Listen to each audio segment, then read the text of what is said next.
ഏവർക്കും ഈ വീഡിയോയിലേക്ക് സ്വാഗതം. അപ്പോൾ ഇന്നത്തെ നമ്മുടെ ചർച്ച when should you retire from A corporate എന്നാണ്. ഓക്കെ, അപ്പോൾ കോർപ്പറേറ്റിൽ നിന്ന് റിട്ടയർമെന്റ് ഏജ് എന്ന് പറഞ്ഞു കഴിഞ്ഞാൽ സർക്കാർ സ്ഥാപനത്തിലാണെങ്കിൽ 58-60 കോർപ്പറേറ്റിന് അങ്ങനെ ഉണ്ടാവില്ല എന്നാണ് വിചാരിച്ചിരുന്നത്. പക്ഷേ ഇന്ത്യൻ ഇൻഡസ്ട്രി ഒരു 10-30 കൊല്ലം, ഇപ്പോൾ 1990 ബേസ് ലൈൻ ചെയ്യുകയാണെങ്കിൽ ഒരു 2015 മുതൽ തന്നെ റിട്ടയർമെന്റ് ഒക്കെ പല കമ്പനികളിൽ നിന്നൊക്കെ ആൾക്കാർ ചെയ്യുന്നത് കണ്ടിട്ടുണ്ട്. റിട്ടയർ ചെയ്തിട്ട് കൺസൾട്ടന്റ് ആയിട്ട് വരുന്ന ആൾക്കാരും ഉണ്ട്. അപ്പോൾ ഈ ഒരു ചർച്ച നടക്കാനുള്ള കാരണം എന്ന് വെച്ച് കഴിഞ്ഞാൽ രാജീവ് തൽറേജ എന്നുള്ളൊരു ഉണ്ട്. പുള്ളി ഒരു MSME എന്ന് പറഞ്ഞു കഴിഞ്ഞാൽ medium, micro, small and medium enterprise ആണ്. പണ്ട് SME എന്ന് പറയുന്നത് സ്മോൾ ആൻഡ് മീഡിയം എന്റർപ്രൈസ് ഇതുണ്ട്. അപ്പോൾ ഒരു ഇൻഫ്ലുവൻസർ ആണെന്നാണ് ഇത് ചെയ്യണത്. അപ്പോൾ പുള്ളിയുടെ പണി എന്ന് പറഞ്ഞു കഴിഞ്ഞാൽ മൈക്രോ ഇൻവെസ്റ്റ്മെന്റ് നടത്തലായിരിക്കാം. ഇനി പുള്ളിയുടെ ബിസിനസ് ഫർദർ ചെയ്യാൻ വേണ്ടി പറഞ്ഞാണെന്ന് പറഞ്ഞൂടാ. വാട്ട് ഈ സെഡ് നമുക്കൊന്ന് വായിക്കാം. The retirement age in large corporates is not 60. It is between 42 to 45. Companies are laying off people in this age bracket because they are what the finance team calls payroll cholesterol. Payroll cholesterol എന്ന് പറഞ്ഞു കഴിഞ്ഞാൽ ഇനിയിപ്പോൾ ഇന്ത്യയിൽ ഏറ്റവും കൂടുതൽ വായിച്ചിട്ട് നമുക്ക് ഇതിലോട്ട്. So if you are in a corporate job and you don't have a portfolio of investments or commercial property giving you a decent rental income or idea and skills to start your own business, your family is at a massive risk my friend. തീർച്ചയായും അതിനൊരു ഇപ്പം ഈ പറയുന്ന കാര്യത്തിന് ഒരു statistical reality ഉണ്ട്. ആൾ cannot actually reach 60. 42-45 most will actually wither out എന്നാണ്. അപ്പോൾ എന്താ പറയുക, retirement age in large corporation is not 60. Definitely 60 വയസ്സ് വരെ വർക്ക് ചെയ്യാൻ very few people will be do it. Everyone cannot actually reach 60. പക്ഷേ 60 എത്താം. പക്ഷേ എന്ന് വെച്ചാൽ ഇപ്പം ഈ ഇതിൻ്റെ ഉള്ളൊക്കെ ഒരു അസംഷൻ ഉണ്ട്. ലൈഫ് ഒരു റേസ് ആണോ റാലി ആണോ? ഓക്കെ, അപ്പോൾ ഇപ്പോൾ ലൈഫ് റേസ് ആണെന്നാണ് എന്താ പറയുക ലെസീസ് ഫെയർ ക്യാപിറ്റലിസം പറയുന്നത്. അപ്പോൾ എന്ത് പറ്റുമെന്ന് വെച്ച് കഴിഞ്ഞാൽ you have to do the right thing at the right time so that you can go up the career ladder. പക്ഷേ due to cultural reasons as well as എന്താ പറയുക ടെമ്പർമെന്റൽ ഇഷ്യൂസ് എന്നല്ല, temperament some people see life as a rally. For example, at least ഇപ്പോൾ personally ഞാൻ ലൈഫിനെ rally ആയിട്ടാണ് കാണുന്നത്. അപ്പോൾ മേ ബി ഇപ്പോൾ എന്താ പറയുക, there are ways by which you can survive as a technical person. ഇവിടെ അങ്ങനെ ഒരു കാര്യമുണ്ട്. അതായത് കോർപ്പറേറ്റ് ലാഡർ കയറാൻ എന്ന് വെച്ചാൽ they won't allow you to go up എന്നുള്ളതാണ് പറയുന്നത്. പിരമിഡ് ഷ്രിങ്ക് ചെയ്യുമ്പോൾ ഡെഫിനറ്റ്ലി. അപ്പോൾ ഒരു വഴി ആൾക്കാർ ചെയ്യണമെന്ന് വെച്ചാൽ ഈ 42-45 ഏജ് എന്ന് വെച്ചാൽ they will be part of some kind of a old boys network which will be wielding influence within the organization. അപ്പോൾ എന്താ പറയുക, ഓൾഡ് ബോയ്സ് നെറ്റ്വർക്ക് എല്ലാ കമ്പനിയിലും ഉണ്ട്. അതിപ്പോൾ ഫോർ എക്സാമ്പിൾ ഇപ്പം നമ്മുടെ സാമ്പിൾ കുറച്ചും കൂടി ഒരു IT ആയിരിക്കും. അപ്പോൾ ഏതെങ്കിലും ഒരു എഞ്ചിനീയറിംഗ് കോളേജിനെ ചുറ്റിപ്പറ്റിയോ അല്ലെങ്കിൽ REC അല്ലെങ്കിൽ IIT അങ്ങനെ എന്താ പറയുക എന്തെങ്കിലും ഒരു ഹഡലിംഗ് എക്സ്ക്യൂസ് വെച്ചിട്ടാണ് ഓൾഡ് ബോയ്സ് നെറ്റ്വർക്ക് ഡെവലപ്പ് ചെയ്യുന്നത്. ഇനി ഐ സീൻ ഈ ലാർജ് കമ്പനീസിൽ വേറെ കമ്പനിയിൽ നിന്ന് വന്ന ആൾക്കാരുടെ നെറ്റ്വർക്ക് കണ്ടിട്ടുണ്ട് which is as powerful as the old boys network. അപ്പോൾ ഈ പിരമിഡ് ഷ്രിങ്ക് ചെയ്യുമ്പോൾ പീപ്പിൾ ആക്ച്വലി അപ്പോൾ ഈ ഓൾഡ് ബോയ്സ് നെറ്റ്വർക്കിന്റെ ഭാഗമാകുമ്പോൾ എന്ന് വെച്ചാൽ ആ നെറ്റ്വർക്ക് പുള്ളുണ്ടാവും. So it can lead to privacy invasion. അപ്പോൾ all people are not meant for that. പൊതുവേ ഇപ്പോൾ people who lack knowledge in technology generally huddle together or to collude rather than cooperate. പിന്നെ എന്താ കാര്യം എന്ന് പറഞ്ഞു കഴിഞ്ഞാൽ റിട്ടയർമെന്റ് ആണോ ഫോഴ്സ്ഡ് എവിക്ഷൻ ആണോ, it has always been true. അപ്പോൾ കമ്പനിയിൽ നിന്ന് ഇപ്പം എന്താ പറയുക ഈ 42-45 ആവണമെന്നില്ല. ഇഫ് യു ആർ നോട്ട്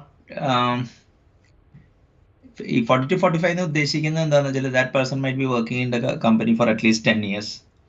അപ്പോൾ ബിയോണ്ട് അത് അല്ലെങ്കിലും ഞാൻ കോർപ്പറേറ്റ്സിൽ കണ്ടിട്ടുണ്ട്. അതായത് ഇപ്പോൾ for example if you work for a particular day, ഇപ്പോൾ എല്ലാ കോർപ്പറേറ്റിലും ഇപ്പോൾ എന്താ പറയുക how will you plan your career. അപ്പോൾ ചില ആൾക്കാരെയാണ് വെച്ചാൽ they will jump from one company to another company, each കമ്പനിയിൽ നിന്ന് 30% ഹൈക്ക് വാങ്ങിച്ചിട്ട് but that won't scale beyond A certain point. കാരണം നിങ്ങൾക്ക് ഒരു സബ്ജക്ട് മാറ്റർ എക്സ്പെർട്ട് ആയിട്ട് ഒരു പ്രിൻസിപ്പൽ എഞ്ചിനീയർ അല്ലെങ്കിൽ ഒരു സൊല്യൂഷൻ ആർക്കിടെക്ചറിന് അപ്പുറത്തേക്ക് നിങ്ങൾക്ക് വളരാൻ ടെക്നോളജി വെച്ചിട്ട് പറ്റണമെന്നില്ല. At least you should be willing to take some operational roles, at least as roles. അപ്പോൾ എന്താ പറയുക, you will be rather than you voluntary retiring you will be evicted. അപ്പം അത് ഒരു പുതിയ ന്യൂസ് അല്ല. ഇപ്പോൾ സം ഇയേഴ്സ് എഗോ ഞാൻ ഇൻവെസ്റ്റ്മെന്റ് എന്നുള്ളൊരു കമ്പനിയിൽ വർക്ക് ചെയ്യുമ്പോൾ ഒരു പുള്ളി എനിക്ക് ടെക്നോളജി ട്രാൻസ്ഫർ, പുള്ളി ഒരു സോഫ്റ്റ്വെയറിന് നോളജ് ട്രാൻസ്ഫർ ചെയ്യാൻ വേണ്ടി വന്നതാണ്. Since I ask lot of question, ആ പുള്ളി തെറ്റിദ്ധരിച്ചു എനിക്ക് വല്ല വിവരമൊന്നുമില്ല. അയാളെ സംബന്ധിച്ചിടത്തോളം ആസ്കിങ് ദ ഒബ്വിയസ് ആയിരുന്നു കാണാം.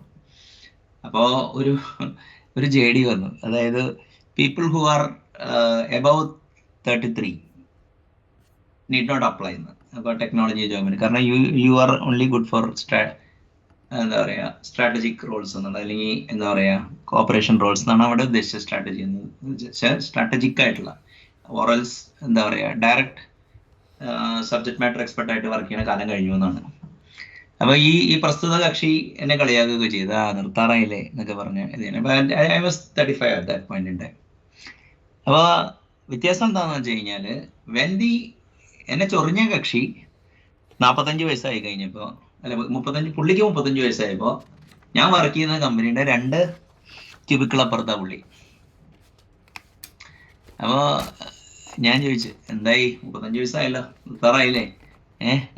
അപ്പോൾ കാണുന്ന സ്ഥലത്തൊക്കെ വരും, മാഷേ എന്നെ അവമാനിക്കരുതെന്ന് പറഞ്ഞു ഇതുണ്ട്. അപ്പം ഇപ്പൊ ദിസ് തിങ് വിൽ കം. അപ്പോൾ എന്തായാലും ഇതിലൊരു ട്രൂത്ത് ഉണ്ട്. സോ ഇഫ് യു ആർ, അപ്പം അവിടെയാണ് പ്രശ്നം. അതായത് പിരമിഡ് സ്ട്രിങ്ക് ചെയ്യുന്നു, ഓൾഡ് ബോയ്സ് നെറ്റ്വർക്കിന്റെ ഭാഗമാണെങ്കിൽ പ്രൈവസി ഇൻവെർഷൻ ഉണ്ടാകുന്നു, റിട്ടയർമെന്റ് ഇതിന് എന്തായാലും ഉണ്ട്.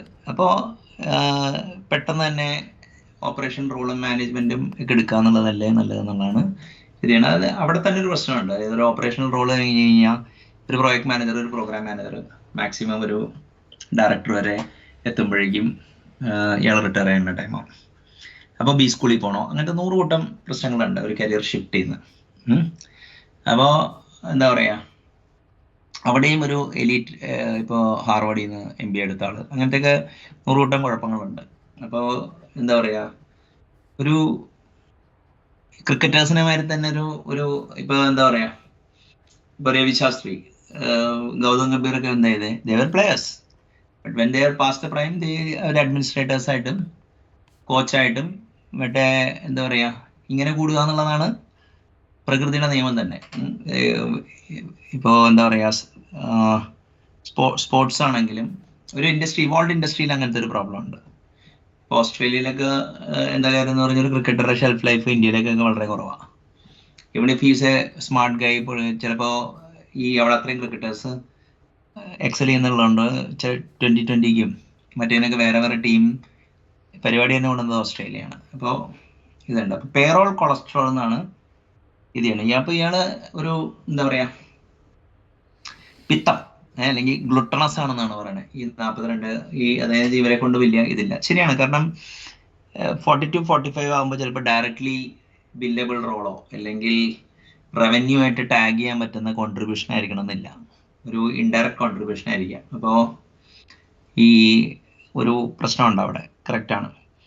SME temperament versus integrated temperament. ഇവിടെയാണ് ഇനിയിപ്പോൾ നമുക്ക് ഇങ്ങനെ വരുമ്പോൾ 45 വയസ്സ് വരെ നമുക്ക് ഇതുണ്ട്, മിക്കവാറും സ്വന്തം ബിസിനസ് തുടങ്ങിയില്ല, then there are very few jobs available to do it. അപ്പോൾ അങ്ങനെ വരുമ്പോൾ എന്താണെന്ന് വെച്ച് കഴിഞ്ഞാൽ ഞാൻ ബ്രോഡ്ലി മനസ്സിലാക്കിയെന്ന് വെച്ചാൽ 2 തരം വ്യക്തികളാണ് പൊതുവെ ഉള്ളത്. SME, അതായത് people who would like to focus on some area, build vertical expertise and using their expertise എന്താ പറയുക ഇവര് മുന്നോട്ടേക്ക് പോകാൻ വേണ്ടി നോക്കുന്നത്. ഇൻ്റഗ്രേറ്റർ എന്ന് പറഞ്ഞാൽ സംരംഭകൻ. അയാൾ പെട്ടെന്ന് തന്നെ ടെക് ലീഡറിന് വരാൻ ടീം ലീഡാവും, പിന്നെ അവിടെ നിന്ന് പ്രോജക്ട് മാനേജർ ആവും, പിന്നെ ചിലപ്പോൾ സ്കിൽസൊക്കെ വെച്ച്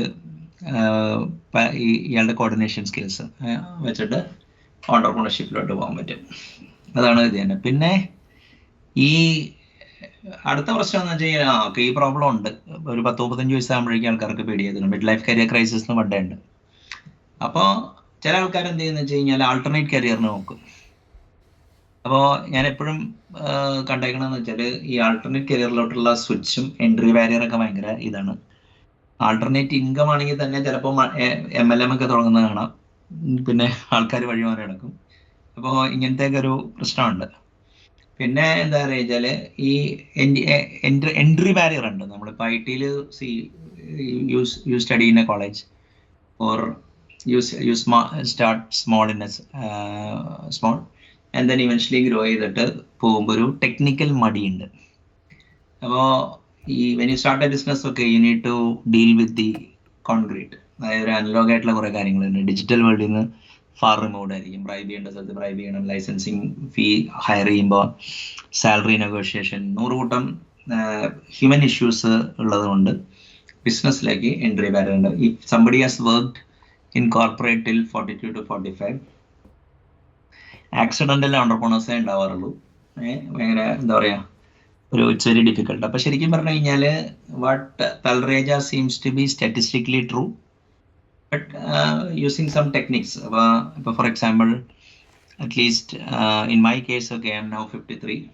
okay, so because of domestic reason I need to work, so I still keep update myself with a lot of things. അപ്പോൾ എന്താ പറയുക എങ്ങനെയാണ് ഇത് സർവൈവ് ചെയ്യണ്ടേ, സോഫ്റ്റ്വെയറിനെ ബിസിനസ്സായിട്ട് കാണണോ, അങ്ങനെ 100 കൂട്ടം ടെക്നിക്സ് ഉണ്ട്. അപ്പോൾ can you continue as A engineer even after 40? അതാണ് അടുത്ത ചോദ്യം. അപ്പോൾ ഇത് ഒരു പ്രശ്നം വെച്ചാൽ പെർപ്പച്വൽ എവല്യൂഷൻ എന്ന് പറയുന്ന സാധനമുണ്ട്. ഇപ്പോൾ ഫോർ എക്സാമ്പിൾ ഞാൻ സബ്ജക്ട് മാറ്റർ എക്സ്പെർട്ട് ആയിട്ട് കുറേ കാലം കഴിഞ്ഞു. അതുകൊണ്ട് ഞാൻ 2022 ഒരു ജോബ് ഉണ്ട്, അതിലൊരു ഓപ്പറേഷണൽ നേച്ചർ ഉണ്ട്. അപ്പം ഞാൻ പറഞ്ഞു ഇത് പ്രൊസീഡ് ബൈ 2.0 ആണെന്ന്. അതായത് 1.1 1.2 1.9 വരെ എത്തി. അപ്പോൾ ഒരു കുറച്ചുകൂടി ഒരു എഞ്ചിനീയറിംഗ് ലെവലിൽ നിന്ന് മറ്റേ കുറച്ച് കോർഡിനേഷൻ റോളൊക്കെ ഭയങ്കര ഇൻവോൾവ് ആയിട്ടുള്ള ഒരു ഡെസിഗ്നേറ്റഡ് ഇത് കിട്ടിയപ്പോഴാണ് 2.0. പക്ഷെ അത് നീണ്ടു നിന്നില്ല. അതിനു മുമ്പ് തന്നെ ഒരു സ്റ്റാർട്ടപ്പിൽ executive vice president of platform engineering ആവാൻ സാധിച്ചു. അപ്പോൾ 3.0 ഇത് ചെയ്തു. ഇനിയിപ്പോൾ now that okay when I go back I need to have a 4th incarnation. അതിൻ്റെ ഇടയ്ക്ക് കുറേ ഇൻ്റർപൊളേഷൻസ് ഉണ്ട്. അപ്പോൾ ഒരു കരിയർ കൊണ്ടുപോകുക എന്നുള്ളൊരു ലീനിയർ പ്രോസസ്സ് അല്ല. ഇപ്പോൾ ഈയിടയ്ക്ക് എൻ്റെ ഒരു സുഹൃത്തിന് ജോലി നഷ്ടപ്പെട്ടു. പുള്ളി ഇങ്ങനെ വേറെ നോക്കുന്നുണ്ട്. അപ്പോൾ പുള്ളി അന്വേഷിച്ചപ്പോൾ ഇങ്ങനെ ജോലി നഷ്ടപ്പെടുന്നത് ഒരു സ്ഥിരം ശീലമുള്ള കുറേ ആൾക്കാരുണ്ടെന്ന് കണ്ടുപിടിച്ചു. ഇപ്പം ഞാനടക്കം തന്നെ. അപ്പോൾ എന്താ കാര്യം എന്ന് പറഞ്ഞു കഴിഞ്ഞാൽ for us okay losing the job and then sitting for എന്താ പറയുക in hibernate mode for a long time and then getting back. ഇനിയിപ്പോൾ അങ്ങനെ വരുമ്പോൾ എന്താ പറയുക കോമ്പൻസേഷനിൽ ഇത് ചെയ്യേണ്ടി വരും. കാരണം ദർ ഇസ് നോ സ്റ്റാൻഡേർഡ്. ഇപ്പോൾ ലൊക്കേഷൻ കൺസ്ട്രെയിൻ്റ് ഉണ്ട്, say Cochin. Okay, so you cannot expect the kind of compensation you get in Bangalore. അപ്പോൾ ഒരു റീഇൻകാർണേറ്റഡ് ലൈഫ്, ഒരു പുനർജന്മാധിഷ്ഠിത ജീവിതം ആണ് ഒരു ഇത്. And then you understand, see this is A systemic risk. ഏത് 42 to 45 അത് ചിലപ്പോൾ ഇനി കുറേ ഇപ്പോൾ 33 ഒക്കെ ആയിരുന്നു അന്ന് കണ്ടത്. ഇതിപ്പോൾ ഇയാൾ കുറച്ചും കൂടി ലിബറലാണ്. എവരി 10 കൊല്ലം കൂടുമ്പോൾ ഒരു 3 കൊല്ലം. ഇപ്പോൾ പണ്ട് ഒരാൾ ആർക്കിടെക്റ്റ് ആവാൻ വേണ്ടി 15 കൊല്ലം എടുക്കുമായിരുന്നു. പിന്നെ കുറേ കഴിഞ്ഞപ്പോൾ അത് 12 ആയി, പിന്നെ 10 ആയി, പിന്നെ ഇപ്പൊ 3 ആയി. ബാംഗ്ലൂരിലൊരു കമ്പനി ഒരാൾ കയറുമ്പോൾ തന്നെ 1 കൊല്ലം കഴിഞ്ഞ് തന്നെ അയാളെ പിടിച്ച് ആർക്കിടെക്റ്റ് ആയിട്ട് പ്രൊമോട്ട് ചെയ്യും. അപ്പൊ അതിന്റെ റീസൺ എന്താണെന്ന് പറഞ്ഞു കഴിഞ്ഞാൽ ഇവർക്ക് വേറെ സ്ഥലത്ത് ജോലി അപ്ലൈ ചെയ്യാൻ പറ്റില്ല. അപ്പോൾ ഈ ഡെസ്റ്റിനേഷൻ കിട്ടാത്തതുകൊണ്ട് ഇവർ കമ്പനിയിൽ സ്റ്റിക്ക് ചെയ്യും എന്നുള്ളതാണ് ഒരു രസകരമായിട്ടുള്ളൊരു കാര്യം. അത് കമ്പനിയുടെ പേര് വേണമെങ്കിൽ അറിയില്ല, ഇത് മൾട്ടിപ്പിൾ സ്ഥലത്ത് നിന്ന് കേട്ടിട്ടുണ്ട്. ഓക്കെ, അപ്പോൾ perpetual evolution is the name of the game. പിന്നെ അടുത്തതെന്ന് പറഞ്ഞു കഴിഞ്ഞാൽ ഇപ്പോൾ what are the options available? See, you are not, the main problem എന്താണെന്ന് വെച്ചാൽ once you go, see, from engineering or programming or software engineering, once you go operational, most often there is no turning back. അപ്പോൾ ഒരു trick എന്താണെന്ന് വെച്ചാൽ why can't we do എന്താ പറയുക ഈ operational and strategic role, it matters as a role rather than a designation. Okay, അതായത് ഇപ്പോൾ once you have gone to strategic or operational role, പിന്നെ നിങ്ങൾക്ക് വേറെ നെറ്റ്വർക്ക് വേണം. ടെക്നോളജി നെറ്റ്വർക്ക് വെച്ചിട്ട് നിങ്ങൾക്ക് പുതിയ എംപ്ലോയ്മെന്റ് ജനറേറ്റ് ചെയ്യാനോ പുതിയ കൺസൾട്ടിങ് എൻഗേജ്മെന്റ് കിട്ടാൻ ഭയങ്കര ബുദ്ധിമുട്ടായിരിക്കും. കാരണം ഇതൊരു എന്താ പറയുക, ക്ലസ്റ്റേഴ്സ് ഓഫ് ഇൻട്രസ്റ്റ് ഗ്രൂപ്പ്സ് ഓരോ ലെയറിലുണ്ട്. അപ്പോൾ നിങ്ങൾ എങ്ങനെയാണ് കണക്റ്റഡ് ആയിട്ടിരിക്കുന്നത് എന്നുള്ളതാണ് അത്. Any job above senior software engineer എല്ലായിടത്തും ഈ പ്രോബ്ലം ഉണ്ട്. അതായത് ക്ലസ്റ്റർ അതായത് ഇതിനൊക്കെ ഒരു ദ്വാരപാലക റോൾ എന്ന് പറയണേ. അതായത് ഈ മെയിൻ പ്രശ്നം എന്താണെന്ന് വെച്ചാൽ ഇപ്പോൾ 40 to 45 ആൾക്കാർക്ക് കോൺട്രിബ്യൂട്ട് ചെയ്യാനൊക്കെ ശരിക്കും പറ്റും. ആൻഡ് അവർ ചിലപ്പോൾ കഴക്കോല് തന്നെ ആയിരിക്കും ഒരു ഓർഗനൈസേഷന്. പക്ഷെ പ്രശ്നം എന്താണെന്ന് വെച്ചാൽ അവരുടെ ആക്ടിവിറ്റിയെ നിർവചിച്ചിട്ടില്ല as a trade within the industry. അപ്പോൾ എന്താ പ്രശ്നം എന്ന് വെച്ച് കഴിഞ്ഞാൽ പലപ്പോഴും പല കാര്യങ്ങൾ ചെയ്യാൻ പറ്റുമെങ്കിലും അവർക്ക് ആ ഒരു നെയിമിന് അഗെയിൻസ്റ്റ് റെക്കഗ്നിഷൻ കിട്ടാത്തതുകൊണ്ട് മിക്ക എന്താ പറയുക എക്സ്പീരിയൻസസും വളരെ കമ്പനി സ്പെസിഫിക് ആവുന്ന ഒരു സിറ്റുവേഷൻ ഉണ്ട്. ഓറൽസ് ഒക്കെ അതൊരു എക്സിക്യൂഷൻ ലെവലിൽ മാത്രമേ അത് കാണുന്നുള്ളൂ. അത് ഇപ്പോൾ നമുക്ക് പിച്ച് ചെയ്യാനോ അതിനെതിരെ എന്താ പറയുക ഈ ഫീ റൈസ് ചെയ്യാനോ ഒക്കെ ഭയങ്കര ബുദ്ധിമുട്ടാണ്. പിന്നെ അടുത്ത 40 to 45 ആൻഡ് എബവ് പോകുന്ന ആൾക്കാർക്ക് ഇപ്പോൾ domain knowledge in the industry. അപ്പോൾ ഇവിടെയൊക്കെ ഒരു കാര്യമുണ്ട്, ഒരു ഷ്രിങ്കിങ് ഡിമാൻഡ് ഉണ്ട്. Not all can do it, but if you want okay you should actually be doing എന്തുണ്ട്. പിന്നെ ഓക്കെ യു സ്പ്രെഡ് വൈഡ്. അപ്പോൾ എന്താണെന്ന് വെച്ചാൽ എംപ്ലോയ്മെന്റ് ഓപ്പർച്യൂണിറ്റി കിട്ടും. ഇപ്പോൾ ടെമ്പററി ജോബ്സ് ആകുമ്പോൾ എന്ന് വെച്ചാൽ you can demand more compensation because you are not a payroll burden. പക്ഷെ അപ്പോൾ എന്താ കാര്യം എന്ന് പറഞ്ഞു കഴിഞ്ഞാൽ ഈ കണക്ഷൻസും മറ്റേതൊക്കെ ഇമ്പോർട്ടൻ്റ് ആണ്. അപ്പോൾ ഇപ്പോൾ കോർപ്പറേറ്റിൽ വർക്ക് ചെയ്യാന്ന് പറഞ്ഞൊരു ലൈഫ് ലോങ് എന്താ പറയുക അത് you are suppose to start your own business. അതാണ് ക്യാപിറ്റലിസത്തിൻ്റെ ബ്യൂട്ടിയും ഇതൊക്കെ. ഇപ്പോൾ ഇയാൾ പറഞ്ഞതിലൊരു ഓവറാൾ ഇതുണ്ട്. ബട്ട് എന്താ പറയുക I am willing to take non technical operational and strategic roles as a role, not as a designation. കാരണം I would like to fix myself in the solution architect area if at all possible. അങ്ങനെയാണ് ഞാൻ ഇതിനെ കാണുന്നത്. അപ്പോൾ അതിലെ കുറച്ച് കാര്യങ്ങളൊക്കെ എനിക്ക് സംസാരിക്കാൻ പറ്റും. അതേമാതിരി തന്നെ ഇപ്പോൾ ഇവിടെയും ഇപ്പം എന്താ പറയുക 3-4 പേരുണ്ട്. ഇപ്പോൾ നമുക്ക് അവരുടെയൊക്കെ ഒരു ഇതെടുക്കാം. അപ്പോൾ floor is open for discussion. അപ്പോൾ നമുക്കിങ്ങനെ ഓരോ പോയിന്റ്സ് എടുത്ത് ആനക്ഡോട്ട്സ് അതിനെക്കുറിച്ച് സംസാരിക്കാം. Or do you guys?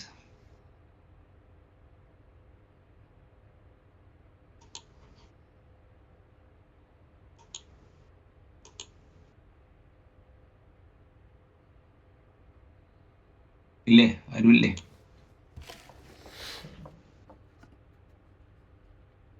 What to do question മാർക്കാണ് അപ്പൊ ഈ ചർച്ചയിൽ നിന്ന്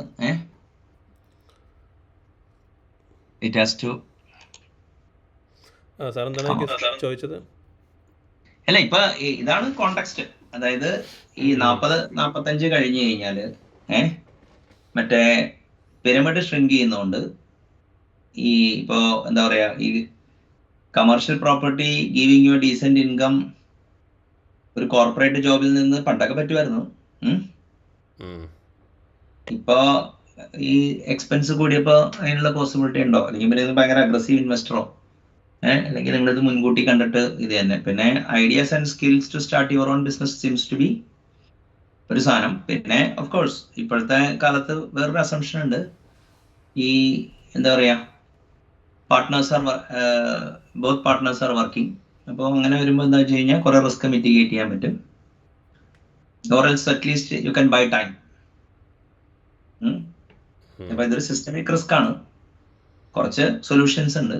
അപ്പൊ then we can discuss on this എന്നാണ് പറഞ്ഞത്. അല്ല ഇത് ഇപ്പം എൻ്റെ സ്ട്രാറ്റജി എന്ന് വെച്ച് കഴിഞ്ഞാൽ ഇപ്പോൾ കണ്ടന്റ് ബേസ്ഡ് ഒരു പ്രോഗ്രസ് ഉണ്ടല്ലോ, അതിൽ സ്റ്റിക്ക് ഓൺ ചെയ്യാം എന്നുള്ളതാണ്. അതായത് ടെക്നോളജി അതായത് ഇപ്പോൾ IC ആയിട്ട് കണ്ടിന്യൂ ചെയ്യണമെങ്കിൽ മാനേജ്മെൻറ്റ് റൂട്ട് എടുക്കണേക്കാൾ 100x എഫേർട്ട് ഉണ്ട് ഇമ്മീഡിയറ്റ്ലി. അപ്പോൾ ഇപ്പൊ ഞാൻ ചോദിക്കട്ടെ, ഒരു പ്ലാറ്റ്ഫോം കമ്പനി ഇപ്പോഴത്തെ കാലത്ത് പ്രൊഡക്റ്റ് കമ്പനി എന്ന് പറഞ്ഞ സാധനമല്ല. മിക്ക കമ്പനികളും പ്രൊഡക്റ്റ് ഉണ്ടാക്കിയിട്ട് സർവീസ് ആയിട്ട് ഡെലിവറി ചെയ്യണേ, or at least sizeable professional services company. കാരണം അവിടെ നിന്നാണ് റവന്യൂ വരുന്നത്. പ്രൊഡക്റ്റ് ഡൗൺ സ്ട്രീം റവന്യൂ ആണ് ഡൊമിനേറ്റ് ചെയ്യുന്നത്. അപ്പൊ അങ്ങനെ ഒരു സിറ്റുവേഷനിൽ ഇപ്പൊ ഫോർ എക്സാമ്പിൾ ഈ senior software engineer, staff engineer, പിന്നെ പ്രിൻസിപ്പൽ എഞ്ചിനീയർ, ആ ഭാഗത്താണോ ഉദ്ദേശിച്ചത്? അതെ അതെ അതെ, അതായത് IC ആയിട്ട് മാക്സിമം വാല്യൂ ജനറേഷൻ നോക്കാം എന്നുള്ളതാണ്. അപ്പോൾ വാല്യൂ ചെയിൻ്റെ കോറിൽ നിൽക്കാം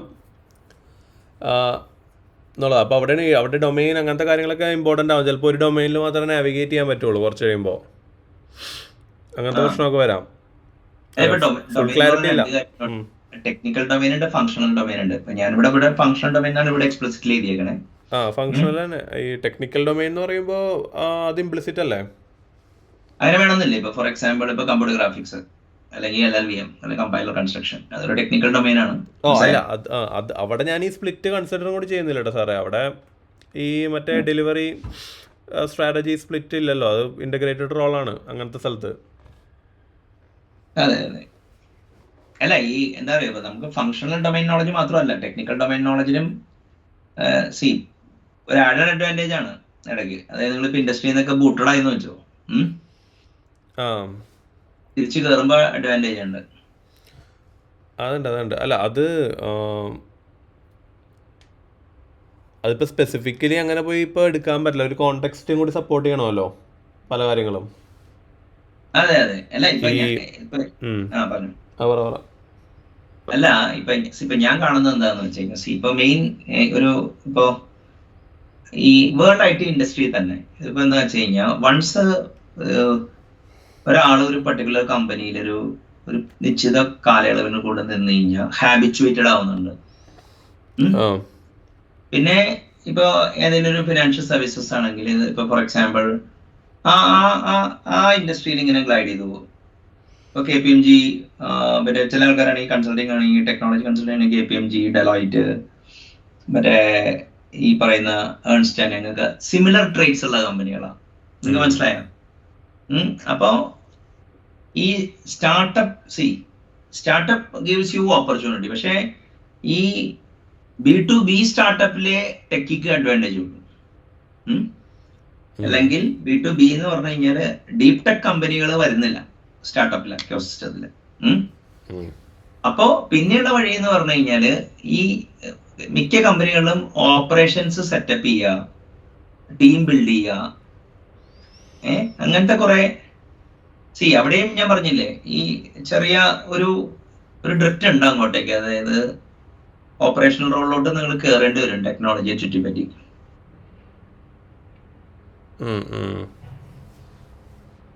അല്ല, അത് ഒരു റോളായിട്ട് ചെയ്യാമല്ലോ. റോളായിട്ട് ചെയ്യാം, പക്ഷെ അത് എത്രത്തോളം ഡിലേ ചെയ്യണം എന്നുള്ളതാണ് അതിന്റെ.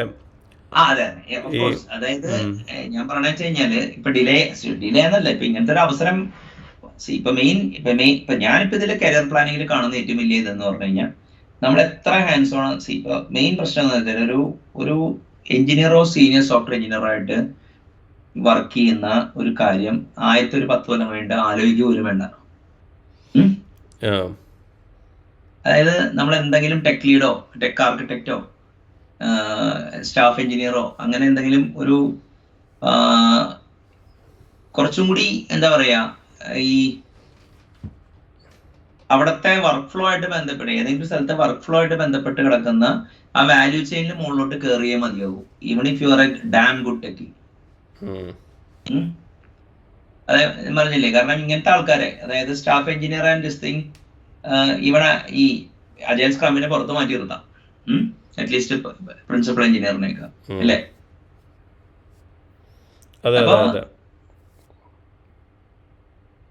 അപ്പൊ അങ്ങനെ വരുമ്പോ നമ്മുടെ കയ്യില് ഇപ്പോ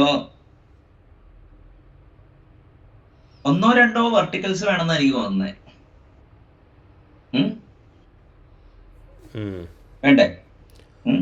ഐഡന്റിഫൈ ഉണ്ട് നമ്മളെ എവിടെയാണ്. Okay, so and so exposure ഉണ്ട്, അല്ലെങ്കിൽ I can bring following things to the table എന്ന് പറയണമെങ്കിൽ ആങ്കർ ചെയ്യാൻ വേണ്ടി കുറച്ച് കോർ സ്കിൽസ് ഉണ്ടാക്കേണ്ടി വരുമെന്ന് എനിക്ക് തോന്നുന്നത്, സബ്ജക്ട് മാറ്റർ എക്സ്പെർട്ട് ആയിട്ട് തുടങ്ങണമെങ്കിൽ.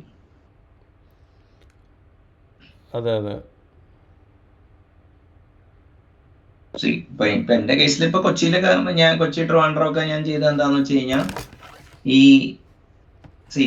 മിക്ക സ്ഥലത്തും ന്യൂ ലോഗോ വിൻ ചെയ്യണം, പിന്നെ ടെക്നോളജി സെൻട്രിക് ആയിട്ടുള്ള മറ്റേ എൻഗേജ്മെന്റ്സ് ഉണ്ട്, വിച്ച് വൺ അവരുടെ ബിസിനസ് മോഡലായിട്ട് വലിയ ബന്ധം ഉണ്ടാവില്ല. പക്ഷെ ന്യൂ ലോഗോ വിന്നിനോ, ഇനിയിപ്പോ കമ്പനിക്ക് ഒരു ടെക്നോളജി ഇപ്പൊ സ്ലൈഡ് വെയറിനെ ഡിഫെൻഡ് ചെയ്യാനൊക്കെ ആള് വേണമല്ലോ.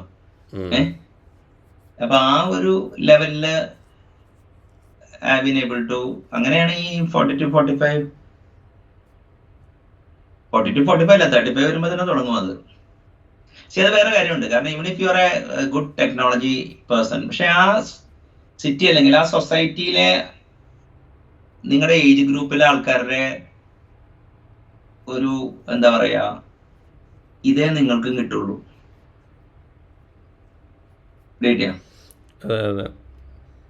അപ്പൊ ആ ഒരു ദെൻ ഇറ്റ് റിക്വയർസ്, അവിടെയാണ് കണക്ഷൻസ് ഉപയോഗിക്കേണ്ടി വരിക.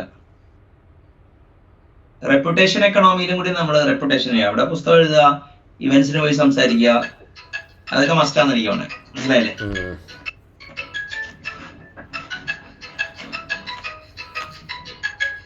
അപ്പോ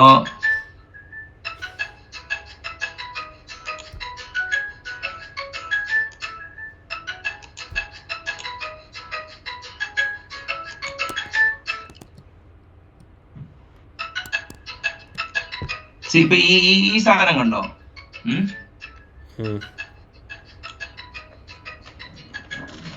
ഈ ഇപ്പൊ ടെക്നോ ഫംഗ്ഷൻ, ഒരു സോഫ്റ്റ്വെയർ സർവീസസ് അല്ലെങ്കിൽ ഒരു എന്താ പറയാ സൊല്യൂഷൻ പ്രൊവൈഡർ കമ്പനി അല്ലെങ്കിൽ ഇന്റഗ്രേറ്റർ പോയിന്റ് ഓഫ് വ്യൂ നോക്കുമ്പോ ടെക്നോ ഫംഗ്ഷണൽ കൺസൾട്ടിങ്ങിലോട്ട് ഡ്രിഫ്റ്റ് ചെയ്താൽ മതിയാവും.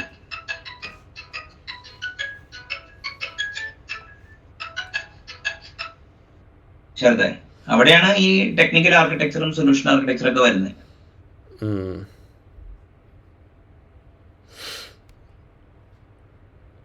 Business consulting is out of question. You will get sporadic engagement, but nobody will take you seriously. കാരണം അത് കുറച്ചും കൂടി എന്താ പറയാ, ബിഗ് 5 കൺസൾട്ടിങ് കമ്പനീസോ ഇപ്പോ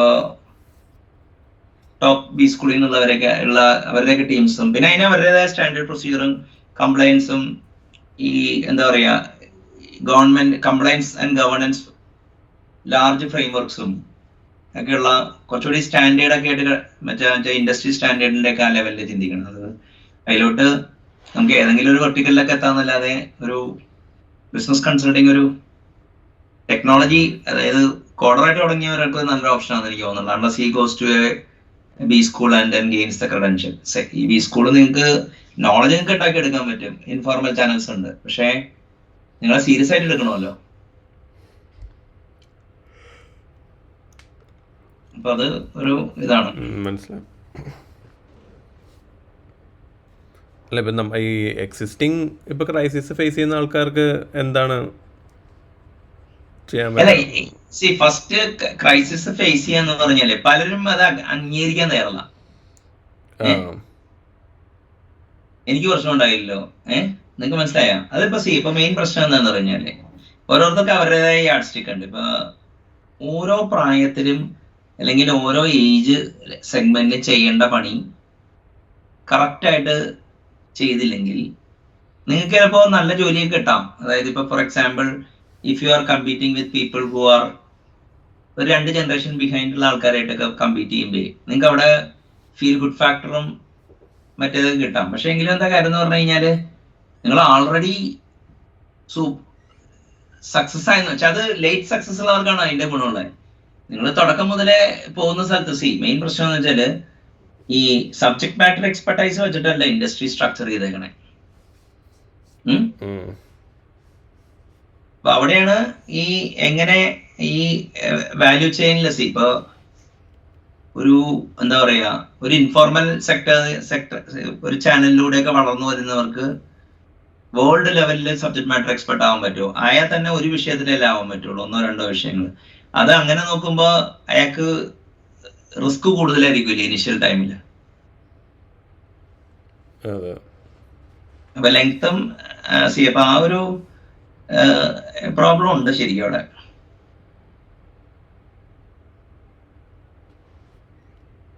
അതായത് if you are in A rat race, B A top rat ആണ് ശരിക്കും പറഞ്ഞു കഴിഞ്ഞാല് ഈ എന്താ പറയാ അതാണ് ഞാൻ പറഞ്ഞത്. നമ്മള് ഈ എന്താ പറയാ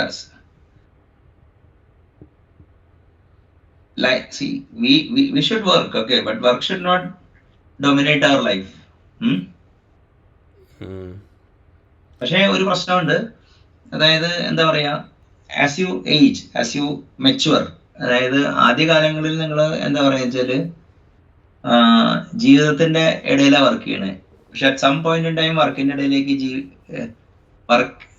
വർക്കിന്റെ ഇടയിൽ ജീവിക്കേണ്ട ഒരു സ്ഥിതിവിശേഷമുണ്ട്. കാരണം നമ്മൾ ഇതിനു മുമ്പ് എടുത്ത സെഷൻ ഉണ്ടല്ലോ, സ്പാൻ, ഇന്റൻസിറ്റി, ടൈം ബൗണ്ടഡ്നെസ്, ആ ഇഷ്യൂ വരും അവിടെ.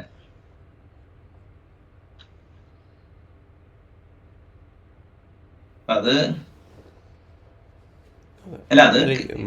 അല്ല ഐ സി ആയിട്ട് മുന്നോട്ട് പോയാൽ ഈ ട്രേഡ്സ് അക്യൂർ ചെയ്യുന്നത് ജനറലാണ്, എന്താണ് മറ്റേ ജനറലി ആപ്ലിക്കബിൾ ആണ്. പക്ഷേ ഡൊമെയിൻ എന്നുള്ളതാണ് അവിടുത്തെ ഒരു പ്രശ്നം വരുന്നത്. ഇപ്പോൾ ഈ ഡൊമെയിൻ ട്രാൻസെൻഡൻസ് പോസിബിൾ ആണെങ്കിലും പ്രാക്ടീസിൽ അത് നടക്കുമോ എന്നുള്ളതാണ്. അല്ല, അങ്ങനെയല്ല. People won't acknowledge it even if you can. Labels ഇല്ലാത്തതുകൊണ്ടല്ലേ ടൈറ്റ്ലി ബൗണ്ടഡ് ആയിട്ടുള്ള ആൾക്കാരെ എടുക്കും. അതായത് പൊളിറ്റിക്കൽ റിസ്ക് കുറവാണല്ലോ. അത് ഞാൻ പറഞ്ഞേ, ഇപ്പോ ഹയറിംഗ് അഗെയിൻസ്റ്റ് JD ഉണ്ട്, ഹയറിംഗ് സ്ട്രാറ്റജിക് ഹയറിംഗ് ഉണ്ട്. ആ സ്ട്രാറ്റജിക് ഹയറിംഗ് തന്നെ ഈ ഫ്യൂച്ചർ ബിസിനസ് പ്രോസ്പെക്റ്റ് ആണെങ്കിൽ കുഴപ്പമില്ല. പക്ഷെ ഈ മറ്റേ അട്രീഷൻ റിസ്കിന് എതിരെയുള്ളത് കിട്ടിയിട്ട് കാര്യമില്ല. മനസ്സിലായോ? നിങ്ങളെ ഹയർ ചെയ്യും, അതായത് not for a specific plan. അതെന്ന് പറഞ്ഞാൽ അവരുടെ അട്രീഷനും അവരുടെ യൂട്ടിലൈസേഷനും തമ്മിലുള്ള ആ പൈപ്പ് ലൈൻ സ്ട്രോങ് ആക്കാൻ വേണ്ടി വെക്കും. എന്ന സ്ഥാനത്ത് പുതിയ ബിസിനസ് ഒക്കെ തുടങ്ങാൻ വേണ്ടിയുള്ള ഹയറിംഗ് ഇല്ലേ, അവിടെയാണ് നമ്മൾ പിച്ച് ചെയ്യേണ്ടത്. അതായത് ശരിക്കും പറഞ്ഞാൽ മിഡ് 40s ആകുമ്പോഴേക്കും ഓപ്പറേഷൻസ് റെഡി ആയി ഇരിക്കണം മൈൻഡ് സെറ്റ്. അതെ, at least to take as a role. മനസ്സിലായില്ലേ? അല്ലെങ്കിൽ അല്ല അങ്ങനെ അത് മെയിൻ പ്രശ്നം എന്താണെന്ന് പറയാം. ഇപ്പൊ ഒരു സബ്ജക്ട് മാറ്റർ എക്സ്പെർട്ട്, ഇപ്പൊ ഞാൻ കമ്പ്യൂട്ടർ ഗ്രാഫിക്സിൽ ഞാൻ കുറെ CAD as applied to CAD ഞാൻ okay, I was really good. അപ്പോൾ എന്ത് പറ്റുമെന്ന് വെച്ചാല് people are interested in hiring me to start their operation. പക്ഷെ പ്രശ്നം എന്ന് വെച്ച് കഴിഞ്ഞാൽ എനിക്ക് മറ്റേ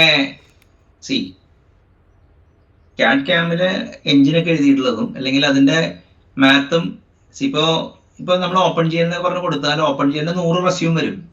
പക്ഷെ അവർ ഓപ്പൺ ചെയ്യൽ വല്ല അനിമേഷനോ കോണ്ടക്സിലോ ഒരു ലൈബ്രറി ആയിട്ട് ഒരു ഉപയോഗിച്ചിട്ടുണ്ടാവും. പക്ഷെ സ്ഥാനത്ത് CAD-ന്റെ എഞ്ചിനും അതിന്റെ ഉള്ളിലുള്ള ചേഞ്ചസ് വരുത്തണം എന്നുണ്ടെങ്കിൽ യു റിക്വയർ ഡിഫറൻറ്റ് സ്കിൽ. അപ്പൊ അങ്ങനെ കിട്ടാണ്ട് വരുമ്പോൾ തരുമെന്ന് വെച്ച് കഴിഞ്ഞാൽ എനിക്ക് മൾട്ടിപ്പിൾ കമ്പനിയിൽ സംഭവിച്ചിട്ടുണ്ട്. അവിടെ തന്നെ നമ്മള് മറ്റേ they are willing to give you managers but they are not willing to give you technical staff. അപ്പോൾ ടു റീപ്ലേസ് അല്ലെങ്കിൽ അടിയിൽ റിപ്പോർട്ട് ചെയ്യാൻ വേണ്ടി. അപ്പൊ എന്തൊരു വെച്ച് കഴിഞ്ഞാൽ എക്സ്ട്രാ സ്ട്രെസ് വരും. പലപ്പോഴും എക്സ്പെക്ടേഷൻ മിസ്മാച്ചും മറ്റേതൊക്കെ എത്തും. അതാണ് അടുത്തൊരു പ്രോബ്ലം.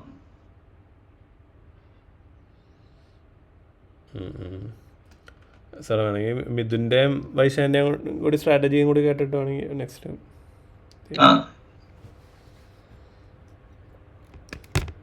മിഥുന, വൈശാൻ. അല്ല, എന്റെ സ്ട്രാറ്റജിയും ലൈക്ക് എന്താ വാല്യൂ ചെയിനിന്റെ അടുത്തോട്ട് ഈ IC ആയിട്ട് തന്നെ നിൽക്കാനുള്ള ഒരു രീതിയിലാണ് കൂടുതൽ ഡൊമൈൻ നോളജ്. അതാണ് മിക്ക നല്ല ടെക്കുകളുടെ ആഗ്രഹം. നിങ്ങൾക്ക് ആ ആഗ്രഹം ഉണ്ടെങ്കിൽ നല്ല ടെക്കി ആവുള്ളൂ. അല്ലെങ്കിൽ നിങ്ങൾ പണ്ട് തന്നെ ടെക്നോളജിക്ക് പകരം ഓർഗനൈസേഷനിൽ ലാഡർ എങ്ങനെ കയറാന്നേ ചിന്തിക്കുള്ളൂ. വിഷയം അക്യൂർ ചെയ്യാൻ വേണ്ടി സഫിഷ്യന്റ് ടൈം സ്പെൻഡ് ചെയ്യില്ല. അപ്പൊ അതാണ് നമ്മുടെ അതുകൊണ്ടാണല്ലോ ഇങ്ങനെ ഒരു ചർച്ച വെച്ചത്. അതായത് ചർച്ചയുടെ കോർപ്പറേറ്റ് റിട്ടയർമെന്റിനെ കുറിച്ചല്ല. ദർ ഈസ് ആക്ച്വലി എന്താ പറയാ, സ്റ്റേറ്റ്ലെസ്നെസ്സിൽ നിന്ന് സ്റ്റേറ്റ്ഫുൾനെസ്സിലോട്ട് നമ്മൾ ഇങ്ങനെ നടന്നുകൊണ്ടിരിക്കുകയാണ്. അപ്പൊ അത് ഡെസിഗ്നേഷൻ ആയിട്ട് നമ്മൾ മാറിക്കഴിഞ്ഞാൽ പിന്നെ പോയിന്റ് ഓഫ് നോ റിട്ടേൺ ആണ്. നമുക്ക് മുന്നോട്ടേക്ക് ഇതിപ്പോ എന്താ പ്രശ്നം എന്ന് വെച്ചാല് ടെക് കയ്യിൽ നിന്ന് വിട്ടില്ലെങ്കിൽ ഏത് സമയത്ത് നമുക്ക് ലാറ്ററൽ എൻട്രി നടത്താൻ പറ്റും. ഓപ്പറേഷൻസ് ഒന്നും അങ്ങനെയല്ല, ഭയങ്കര ട്രെയിൽ ബേസ്ഡ് ആണ്. എത്ര പേരെ മാനേജ് ചെയ്തു, എത്ര മില്യൺ റവന്യൂ ഉള്ള ഓപ്പറേഷൻ ആണ് മാനേജ് ചെയ്തത്, എസ്കലേഷൻ സ്ട്രാറ്റജീസ് എന്തൊക്കെ അറിയാം.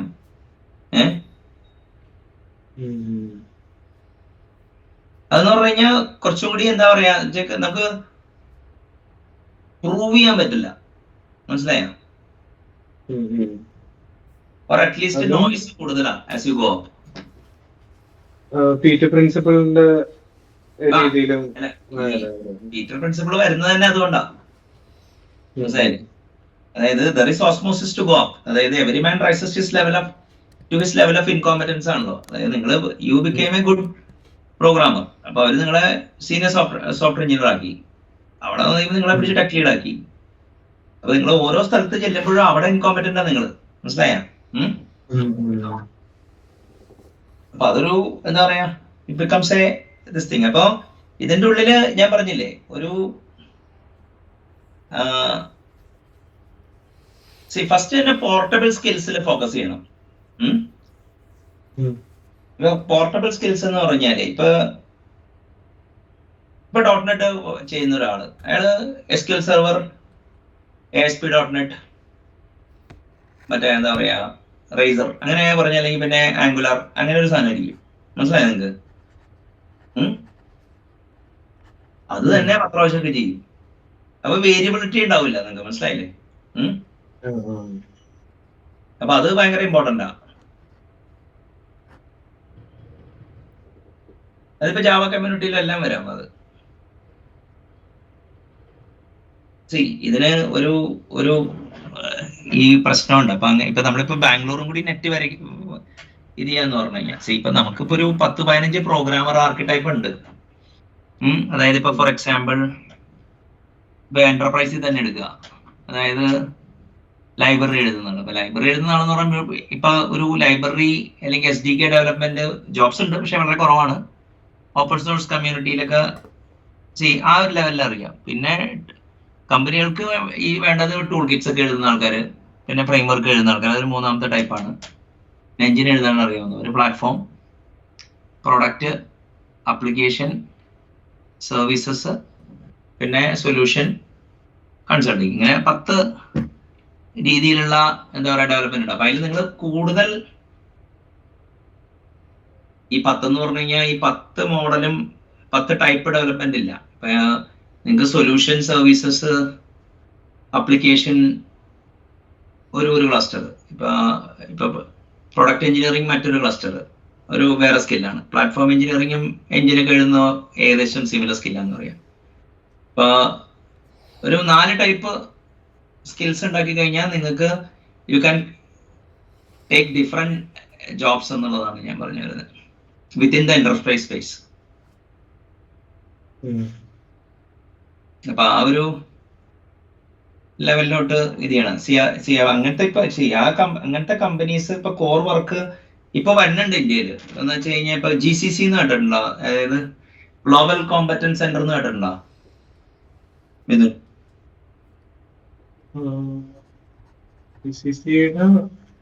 അതായത് ഇപ്പൊ ആമസോണും ഗൂഗിളും ഒക്കെ ഇവിടെ വന്നപ്പോ ഇപ്പൊ ഫ്ലിപ്കാർട്ട് അങ്ങനത്തെ കമ്പനികൾക്ക് ആളെ കിട്ടാനും ഇപ്പൊ ഇന്ത്യൻസിന്റെ ഇപ്പോ ലാർജ് സ്കെയിൽ സോഫ്റ്റ്വെയർ ചെയ്യാനുള്ള കഴിവ് കൂടി ഉണ്ടാവില്ല അങ്ങനത്തെ കമ്പനീസ് ഇവിടെ ഓപ്പറേഷൻ സെറ്റപ്പ് ചെയ്തപ്പോ. അതേമാതിരി R&D ഇപ്പൊ ചെയ്യുന്നത് ഇപ്പൊ ചില ഏരിയയിൽ ഇപ്പൊ NVIDIA ഒക്കെ അവരുടെ compiler engineering teams, even Oracle പോലും അവരുടെ പല ടീംസ് ഒക്കെ ഇന്ത്യയിൽ സെന്റർ സെറ്റപ്പ് ചെയ്യുന്നുണ്ട്. പക്ഷെ അവര് അൺഫോർച്ചുനേറ്റ്ലി അവര് ചെയ്യണമെന്ന് വെച്ച് കഴിഞ്ഞാൽ എലീറ്റ് കോളേജസിൽ നിന്ന് ആൾക്കാരെ സെലക്ട് ചെയ്തിട്ട് അപ്രന്റീസ് മോഡലിലാണ് ചെയ്യുന്നത്. അപ്പൊ അതിലോട്ട് ഒരു ലാറ്ററൽ എൻട്രി നടത്താന്ന് പറഞ്ഞു കഴിഞ്ഞാൽ പോസിബിൾ ആയിരിക്കും, പക്ഷെ ചാൻസ് കുറവാണ്.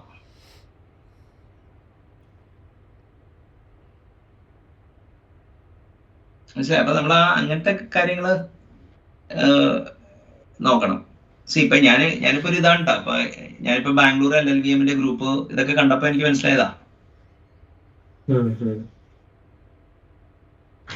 ഇപ്പൊ ഈവൻ 2005 ഷെയ്ഡർ കമ്പൈലറിന്റെ ഒക്കെ എന്നോടൊക്കെ ചോദിച്ചിട്ട് ഒരാൾ സ്കില്ലൊക്കെ ഉണ്ടാക്കിയിട്ടുണ്ട്. അന്നും ഇങ്ങനെ ഒറ്റയ്ക്കും തെറ്റയ്ക്കൊക്കെ വരും വർക്ക് ഇവിടെ കിട്ടിയ. ഉം, ഉം.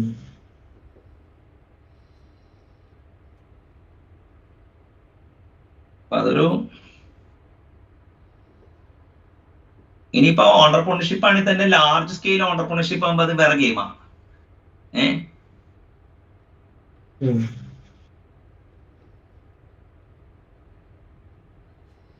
എന്താ പറയാ, എനിക്കറിയില്ല ഇപ്പൊ ഈ ചില 5-10 സ്റ്റാഫുള്ള കമ്പനി വെച്ചിട്ട് അത് വല്ല എന്താ പറയാ എഞ്ചിനീയറിംഗ് സ്പേസിൽ വല്ല നീഷ് വർക്ക് ചെയ്യുന്ന കമ്പനികൾക്ക് ഹെഡ് കൗണ്ട് ഒന്നും അല്ലെങ്കിൽ വോളിയം കൂട്ടാതെയൊക്കെ അവർക്ക് സാധനം ചെയ്യാൻ പറ്റുള്ളൂ.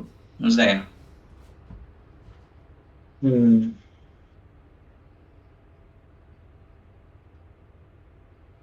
അല്ല അപ്പൊ എന്താന്ന് വെച്ച് കഴിഞ്ഞാല് നമ്മള് എവിടെയൊക്കെ നമ്മൾ പൊസിഷൻ ചെയ്യണം, എങ്ങനെയൊക്കെ ഇത് ചെയ്യണം എന്നുള്ളൊരു ശരിക്കും ചിന്തിക്കേണ്ട ഒരു ആവശ്യമുണ്ട് അല്ലേ? ഉണ്ട്, ഉണ്ട്.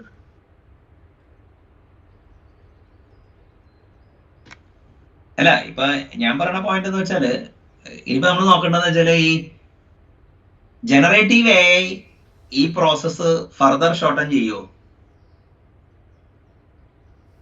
അതെയോ ഈ 42-45 ആൾക്കാർക്ക് ബെനിഫിറ്റ് ഉണ്ടോ ജനറേറ്റീവ് AI വന്നു കഴിഞ്ഞാൽ? അവരുടെ വെൽത്ത് ഓഫ് എക്സ്പീരിയൻസ് ഉണ്ടല്ലോ. ഞാൻ കാണുന്ന ഒരു അഡ്വാൻറ്റേജ് എന്ന് പറഞ്ഞു കഴിഞ്ഞാൽ ഈ പണ്ട് 42-45 വയസ്സുള്ള ആൾക്ക് ഹാൻഡ്സ് ഓൺ എന്ന് പറയുന്ന ഇതിലുണ്ട്. ഇപ്പൊ അപ്ലിക്കേഷൻ ബൂട്ട് സ്ട്രാപ്പ് ചെയ്യാൻ അധികം ഡിഫിക്കൽട്ടി ഇല്ല. അത് ഈ 42 ഇത് പുറത്താക്കുന്ന ആൾക്കാർ ഓപ്പറേഷൻ സൈഡിൽ നിന്നാണ്, മിഡിൽ മാനേജേഴ്സ് ആണോ അതോ ടെക്കിയാളാണോ? ടെക്കിയായിരിക്കാം. ഇപ്പൊ മിഡിൽ മാനേജേഴ്സ് ആണെങ്കിൽ അവര് മറ്റേ മെയിൻ പ്രശ്നമുണ്ട് ഈ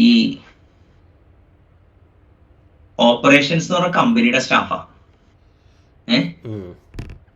SMEസിനായിരിക്കും മിക്കവാറും ഇത് ബാധിക്കുക. കാരണം ഈ ഇൻഡസ്ട്രിയുടെ സ്ട്രക്ചറിങ്ങിന്റെ പ്രശ്നം എന്താണ്, അതായത് hospital is A plot against doctors, army is A plot against മറ്റേ എന്താ പറയാ സോൾജിയേഴ്സ്, പിന്നെ software company it's A plot against software engineers. കാരണം ഫിനാൻഷ്യലി ആണ് സ്ട്രക്ചർ ചെയ്തേക്കണേ. ഈ ഓപ്പറേഷണൽ സസ്റ്റനൻസിന് വേണ്ടി റിസ്ക് സ്പ്രെഡ് ചെയ്യാനും കൂടിയാണ് ഇങ്ങനെ എന്താ പറയാ ഡിവിഷൻ ഓഫ് ലേബർ വന്നേക്കണേ.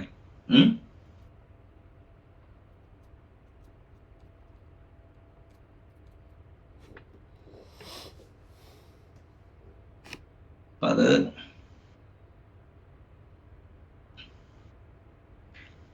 അങ്ങനെയല്ല, നമുക്ക് ഇത് ഒരു സൊല്യൂഷൻ ഇല്ല ശരിക്കും പറഞ്ഞ, ഓപ്ഷൻസ് ആണ് ഉള്ളത് ഇതില് അല്ലേ?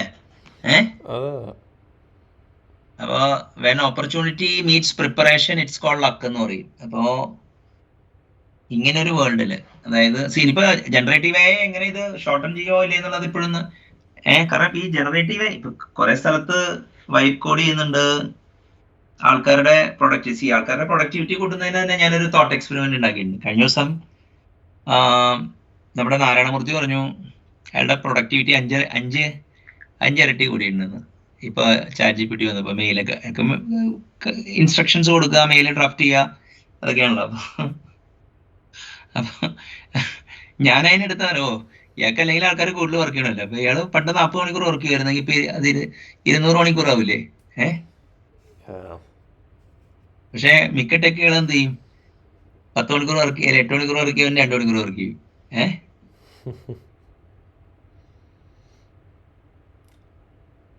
ഇവിടെ കിട്ടിയാ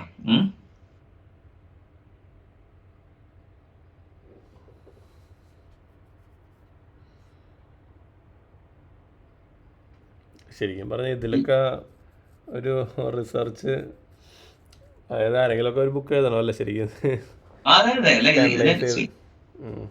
ഇപ്പൊ ഞാനിപ്പോ നോക്കിട്ട് എന്താ അറിയാമോ, നമുക്ക് സർവൈവ് ചെയ്യാന്നല്ലോ. എങ്ങനെ ഒരു ഇതിനെന്തെങ്കിലും ജനറൽ മെത്തോഡോളജി ഉണ്ടോ? അപ്പൊ നോക്കുമ്പോ കുറെ ഓപ്ഷൻസാ ഉള്ളത്. അത് പൂൾ ചെയ്യാ,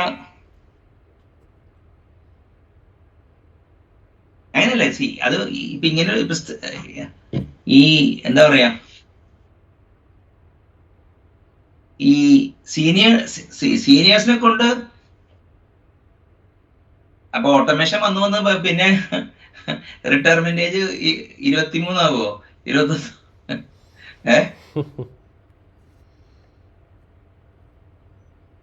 അപ്പൊ അതെയോ ഇപ്പൊ ഇതിനെ കുറിച്ച് കൂടുതലാണ് ഫോണെടുത്തോളം പോട്ടെ എന്ന് വിചാരിച്ചാലും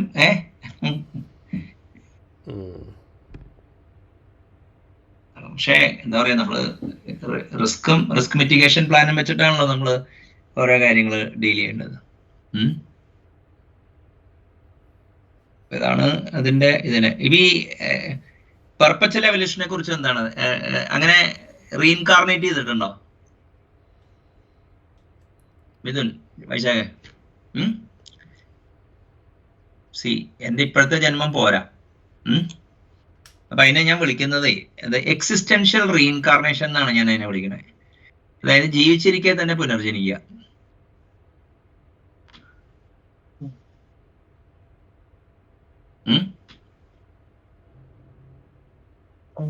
നമ്മളെ തന്നെ റീഇൻവെന്റ് ചെയ്യുന്ന ഒരു ഇല്ല നമ്മളെ റീഇൻവെന്റ് ചെയ്യുന്നത് നമ്മൾ കണ്ടിന്യൂസ് പ്രോസസ് ആണ്.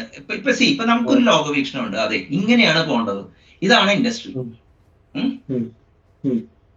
പെട്ടെന്ന് നമ്മള് സ്റ്റിക്കി ടെറിട്ടറിയിലെത്തി. നമ്മൾ നമ്മുടെ കംഫർട്ട് സോണിലോട്ട് ഓടുവോ അതോ സ്റ്റിക്കി ടെറിട്ടറി നാവിഗേറ്റ് ചെയ്യുവോ?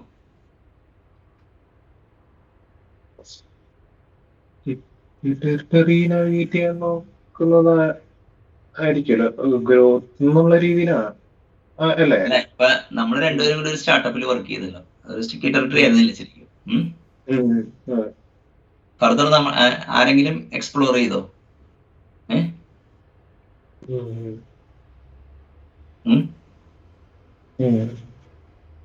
കംഫർട്ട് സോണിൽ നിൽക്കാൻ നോക്കി അല്ലെ?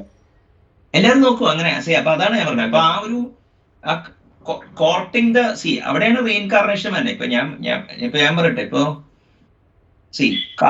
എന്റെ കരിയറിലൊക്കെ തുടക്കത്തിൽ എന്ന് പറഞ്ഞാൽ ഒരു സ്ട്രഗിൾ ആയിരുന്നു എവിടെയെങ്കിലും ഒപ്പിക്കാൻ. ഒരു 2-3 years കൊണ്ട് ഒരു ഐഡന്റിറ്റി എസ്റ്റാബ്ലിഷ് ചെയ്തു. അത് കഴിഞ്ഞിട്ട് ഞാൻ സീലേ വർക്ക് ചെയ്യുള്ളൂ എന്ന് പറഞ്ഞു ഞാൻ ഇങ്ങനെ കുറെ ചെയ്ത്. അപ്പോഴും നോക്കി കഴിഞ്ഞപ്പോഴാണ് ചേടാ ജാവ വരുന്നു, പേളൊക്കെ പൊങ്ങി വരുന്നു. ഓക്കെ, അപ്പൊ ജാവേനെ ഇന്റർനെറ്റ് C++ എന്ന് പറഞ്ഞിട്ട് കൂടെ കൂട്ടി. പിന്നെ അപ്പോഴൊന്നും ഒരു റീഇൻകാർണേഷൻ ഇല്ല. റീഇൻകാർണേഷൻ വന്ന എവിടെയെന്ന് വെച്ചാൽ ഞാൻ പെട്ടെന്ന് ഈ ഒരു പ്രൊഡക്റ്റ് എഞ്ചിനീയറിംഗ് കമ്പനിയിൽ നിന്ന് ഒരു സർവീസസ് കമ്പനിയോട്ട് പോയി. എനിക്ക് അവിടുത്തെ ബിസിനസ് മോഡൽ ഒന്നും മനസ്സിലായില്ല, അവിടുത്തെ ഭാഷ പോലും മനസ്സിലാവില്ല. അപ്പൊ ആദ്യം നമ്മുടെ സ്റ്റാൻഡേർഡ് ഭാഷയിലേക്ക് വരുമ്പോൾ ഇവർക്ക് വീറില്ല എന്നുള്ളതൊക്കെ ഞാൻ വിചാരിക്കണം. പക്ഷെ കുറെ കഴിഞ്ഞപ്പോൾ എനിക്ക് മനസ്സിലായി അവിടെ കളക്റ്റീവിസ്റ്റ് ഉണ്ട്, അതായിട്ട് അലൈൻ ചെയ്യണമെന്ന്. അതാണ് വെർഷൻ 1.1. മനസ്സിലായ? അപ്പൊ 1.2 എന്നൊക്കെ പറയാം.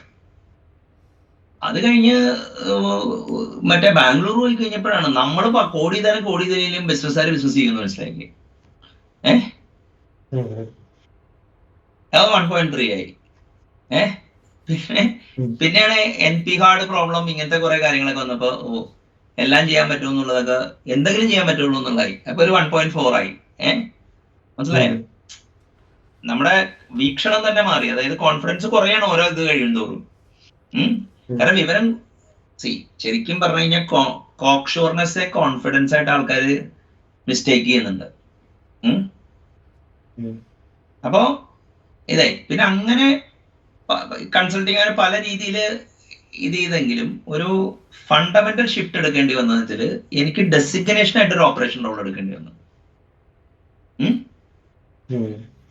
അപ്പൊ അവിടെ എനിക്ക് മാറ്റി. അതിനാണ് ഞാൻ 2.0 എന്ന് വിളിച്ചത്. ഒരു 2 മാസം ശരിക്കും ബുദ്ധിമുട്ടി, ഇട്ടേച്ചൊക്കെ പോകാൻ തോന്നി. പക്ഷെ ദെൻ ഇവൻച്വലി ഞാൻ അതിലിങ്ങനെ ഒരു ഇത് പോകാൻ നോക്കിയാണ് എനിക്ക് പെട്ടെന്ന് എക്സിക്യൂട്ടീവ് VP ഒരു ടീം സെറ്റപ്പ് ചെയ്യണതിന്റെ ഏകദേശം ഒരു കമ്പനി സെറ്റപ്പ് ചെയ്യണ മാതിരിയായി. അപ്പൊ 3.0 ആയി. അപ്പൊ അത് അതിൽ കുറെ വർക്ക് ചെയ്ത് ഇപ്പൊ ഇനിയിപ്പോ നെക്സ്റ്റ് 4.0 വേണം. കാരണം എനിക്കറിയില്ല എന്താന്നുള്ളത്. നിങ്ങൾക്ക് മനസ്സിലായ? അപ്പൊ നമ്മള് നമ്മൾ അപ് ടു ഡേറ്റ് ആയിരിക്കണം എന്നല്ല ഞാൻ പറയുന്നത്, ലോകവീക്ഷണം മാറ്റണമെന്ന്. കാരണം നമ്മുടെ പ്രശ്നം എന്താണ്, നമ്മുടെ പാസ്റ്റ് ഫ്യൂച്ചറിലോട്ട് എക്സ്പ്ലോയിറ്റ് ചെയ്യാൻ. എപ്പോഴും ശ്രദ്ധിച്ചിട്ടുണ്ടോ ഈ പാസ്റ്റിനൊരു കുഴപ്പമുണ്ട്. ഇവിടെ നമ്മൾ അനുഭവിച്ചപ്പോൾ ഡിഫിക്കൽട്ട് ആണെങ്കിലും പിൽക്കാലത്ത് അത് മതിരിക്കുന്നതായിട്ട് തോന്നുന്നു. അതൊരു വെൽ ഡോക്യുമെന്റഡ് ഫിനോമിനയാണ്. അതായത് experiential self versus remembering self എന്നാണ് വെസ്റ്റേൺ പാർലൻസിൽ അതിനെ പറയണേ. More difficult your experience where you will feel sweet memories of it എന്ന് പറയണേ. അപ്പൊ പണ്ട് എന്ത് രസമായിരിക്കും. അങ്ങനെ ഇതുണ്ട്, നിങ്ങൾക്ക് മനസ്സിലായ? ഇപ്പൊ എനിക്ക് തന്നെ ഒരു ആങ്കറിങ് എഫക്റ്റ് ഉണ്ട്. ഞാൻ 27 മാസം ഒരു $1 ബില്യൺ കമ്പനി ഓടിക്കുന്നില്ലേ? ഇവിടെ കിട്ടിയ എന്റെ ഔട്ട്ലുക്കും അതൊക്കെ അങ്ങനെയായിരുന്നു. നിങ്ങൾക്ക് മനസ്സിലായില്ലേ? അപ്പൊ കഴിഞ്ഞിട്ട് പിന്നെ ഇപ്പൊ ഇംഗ്ലണ്ടിൽ ഞാൻ ട്രൈ ചെയ്തിട്ടൊന്നും എനിക്ക് ഒത്തില്ല. ഇനി എനിക്ക് ഒരു ഇപ്പൊ ChatGPT, ജനറേറ്റീവ് AI, ജനറേഷന്റെ ചേഞ്ച്, ആ ഇതില് ഒരു പുതിയ റീഇൻവെൻഷൻ വേണ്ടേ? അപ്പൊ ഞാൻ ടെക്നിക്കൽ ഇവന്റ്സിന് തന്നെ പോകുന്നത്. ഇപ്പൊ 2020 കോവിഡ് വന്നത്. കോവിഡ് കഴിഞ്ഞിട്ട് ഞാൻ ഒറ്റ ഇവന്റിൽ ഞാൻ പോയി പ്രസന്റ് ചെയ്തിട്ടില്ല. ഈ 5 കൊല്ലത്തിൽ ഇപ്പൊ ലാസ്റ്റ് 3 കൊല്ലമായിട്ട് പല ഗ്രൂപ്പ്സ് ഓടുന്നുണ്ട്. അപ്പൊ അവിടെ എന്തൊക്കെയാണോ സംസാരിക്കുന്ന ആൾക്കാരുടെ പുതിയ ജനറേഷന്റെ കൺസേൺ എന്താണെന്നുള്ളത് പലരായിട്ട് ഇന്ററാക്ട് ചെയ്തിട്ട് കിട്ടുന്നുണ്ട്. അപ്പൊ ഞാൻ പറഞ്ഞു വെച്ച് കഴിഞ്ഞാല് ആ ഒരു reincarnation is not keeping up with things. Paradigm shift ഉണ്ടാക്കണം. അതായത് എന്താണ് നിദർശന വ്യതിയാനം എന്ന് പറയും.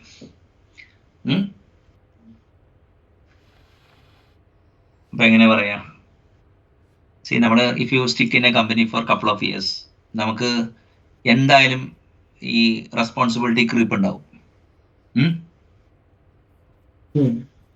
അപ്പൊ നമ്മൾ മാറിയേ തീരുവോ അതിനനുസരിച്ച്, അല്ലേ?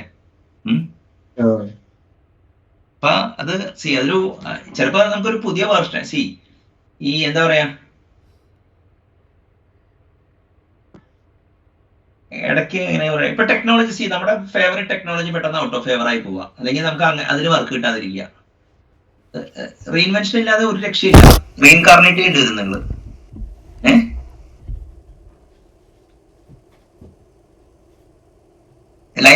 ലൈഫല്ല ഇപ്പൊ ടെക്നോളജി തന്നെ. അതായത് എന്താ പറയാ, ഈ C++ നിന്ന് C# ആ ട്രാൻസിഷൻ ഉണ്ടല്ലോ, ഫൈൻ ഗ്രെയിനിൽ നിന്ന് പെട്ടെന്ന് കോഴ്സ് ഗ്രെയിൻ ഉണ്ടാവും. അത് എളുപ്പമല്ല. അപ്പൊ നമ്മള് അതിനനുസരിച്ചിട്ട് ഇവോൾവ് ചെയ്യാൻ തയ്യാറാവണം. പിന്നെ എപ്പോഴും ഉണ്ട് കേട്ടോ. ഇപ്പൊ നമ്മളിപ്പോ പറഞ്ഞതെന്ന് വെച്ചാൽ പ്ലാൻ ഫോർ ദ വേൾഡ്സ്, ഹോപ്പ് ഫോർ ദ ബെസ്റ്റ് ഇതിലാണ്. അപ്പൊ എപ്പോഴും ഇതെന്ന് പറഞ്ഞു കഴിഞ്ഞാലേ how things can fan out എന്നാണ് ഞാൻ പറയുന്നത് കേട്ടോ ഇവിടെ. അതായത് ഇപ്പൊ നിങ്ങൾ പോകുന്ന സ്ഥലത്ത് ചിലപ്പോ ഈ ഡിപ്പെൻഡൻസി ഒക്കെ ഉണ്ടാവാം നിങ്ങൾക്ക്. അപ്പൊ ഇതൊന്നും അപ്ലിക്കബിൾ ആവുന്നില്ല. പക്ഷെ ഏത് സമയത്ത് ആ ഡിപ്പെൻഡൻസി പോകാം എന്നുള്ളതാണ് നമ്മൾ കണ്ടുപിടിക്കേണ്ടത്. പോയേക്കാം എന്നുള്ളത് നമ്മൾ പോലും അറിയാതെ ചിലപ്പോൾ പോവാം. എൻവയോൺമെന്റൽ ഷിഫ്റ്റ് വരികയോ ബിസിനസ്സിന്റെ പ്രയോറിറ്റി മാറുകയും ചെയ്ത് കഴിഞ്ഞാൽ പെട്ടെന്ന് somebody who is in thick of things can actually be out of this thing.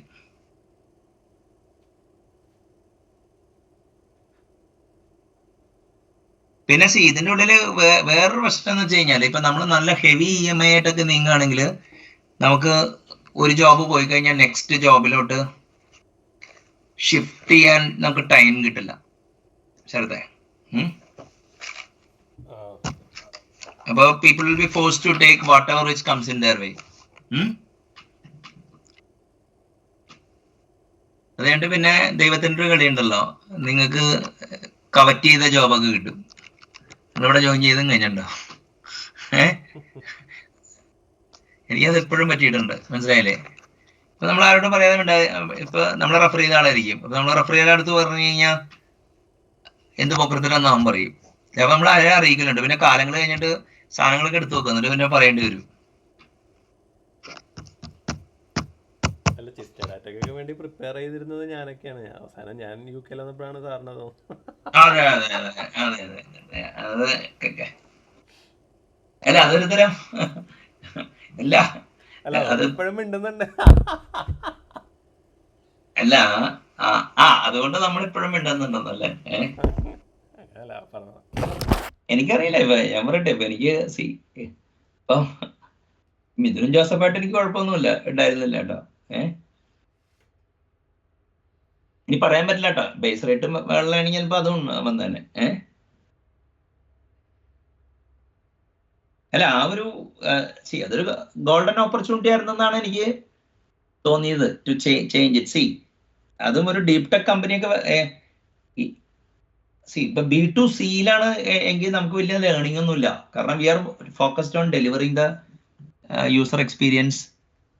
പിന്നെ എന്താ പറയാ, ഈ ടീം തുടങ്ങിയ ടീമിനല്ല, അതിന്റെ റീ എഞ്ചിനീയറിംഗ് ടീമിനാണ് ഫണ്ട് ഉണ്ടാവുക.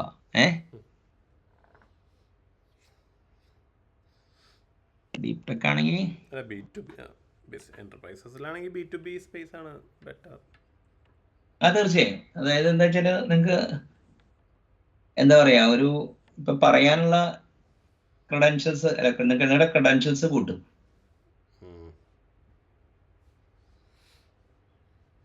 ഇപ്പൊ ഇവിടെ ഇപ്പൊ ഇങ്ങനെ സിറ്റുവേഷൻ ഇപ്പൊ റെപ്യൂട്ടേഷൻ എക്കണോമി ഭയങ്കര ഇമ്പോർട്ടന്റ് ആണ്. I mean community presence, white paper എഴുതുക, ബുക്സ് എഴുതുക.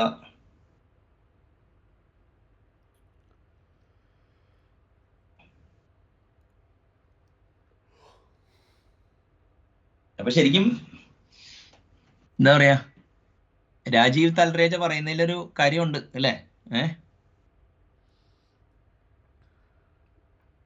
അതെ, more and more startup attempts വരും, ആരെങ്കിലുമൊക്കെ സക്സസ് അല്ല, സ്റ്റാർട്ടപ്പ് വന്നെന്നില്ല, ഡിസ്റപ്റ്റീവ് കമ്പനീസ് വന്നാലും മതി, ഡിസ്റപ്ഷൻ ഉണ്ടായാലും മതി കമ്പനീസിൽ.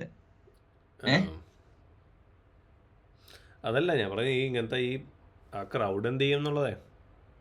അല്ല ഇതിന്റെ സോഷ്യൽ കോസ്റ്റ് ആണ് നമ്മൾ അടിക്കാൻ പോണേ, മനസ്സിലായ?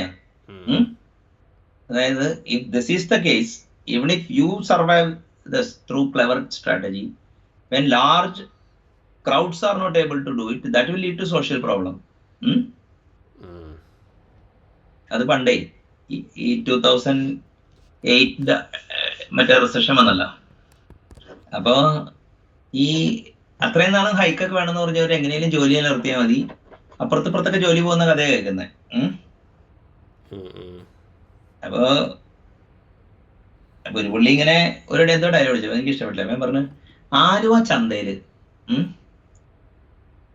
15 ലക്ഷം രൂപ കൊടുത്തി കഴിഞ്ഞാല്, അല്ല 50,000 രൂപയ്ക്ക് കത്തിക്കൊത്താൻ ആളെ കിട്ടും. സോഫ്റ്റ്വെയർ കമ്പനിയില് ഇപ്പൊ അത് 25 ലക്ഷമാണ്.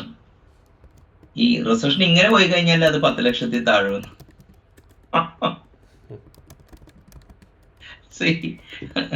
അതിനെന്തോരം വസ്തുത ഉണ്ടെന്ന് എനിക്ക് അറിഞ്ഞൂടാ. പക്ഷെ അവിടെ ഇരിക്കണവര് ഞെട്ടി.